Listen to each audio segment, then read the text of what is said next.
Bonjour, et voyons donc pourquoi et pour quelles raisons les propriétaires peuvent vendre ou simplement se débarrasser d'une Chevrolet Niva d'occasion.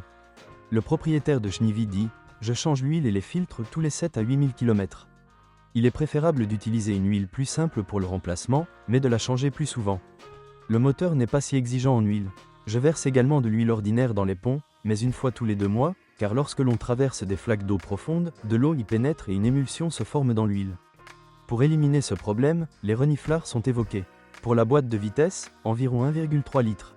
Si la voiture est utilisée dans la boue, le système de freinage est souvent changé.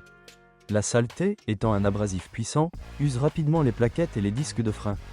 Les roulements de roues doivent être remplacés tous les 3 à 6 mois. Les propriétaires de SUV préparent généralement leur véhicule pour une utilisation hors route. La Chevrolet Niva en question ne faisait pas exception. Stas nous a expliqué ce qu'il avait modifié dans la voiture pour que la Chevrolet Niva puisse utiliser tout son potentiel. Des joints universels renforcés et des tiges de poussée d'essieu renforcées ont été installées. Un body lift de 5 pouces a été effectué à l'aide de ressorts non standards. Des roues de 29 pouces pour la saleté sont installées. Le rayon de braquage de la voiture a augmenté, ce qui rend plus difficile pour le moteur de faire tourner les roues. Il est nécessaire d'installer une paire principale 4.3 au lieu du 3.9 standard, cela compensera la charge sur le moteur due aux grandes roues. Installation de GPL pour économiser du carburant. La consommation de gaz est d'environ 13 litres au 100. La consommation d'essence est la même. Une malle expéditionnaire, ou plutôt une plateforme, a été installée. La roue de secours a été déplacée vers le haut.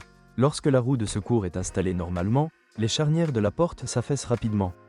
Certaines personnes fabriquent une porte spéciale pour la roue de secours.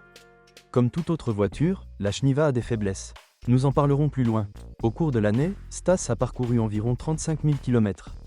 J'ai roulé aussi bien en ville qu'en tout-terrain. Durant cette période, j'ai dû faire face aux problèmes suivants. Remplacement de la tringlerie de direction centrale à 2 reprises. La maladie de Chevic est constituée de compensateurs hydrauliques. Ils tombent en panne et frappent. Je l'ai déjà changé 3 fois. Changement du vase d'expansion. Les réguliers éclatent. L'embrayage a été changé une fois. C'était une usine. J'ai mis Sachs. Valeo a une particularité. Lorsque l'embrayage chauffe, la voiture se met à trembler.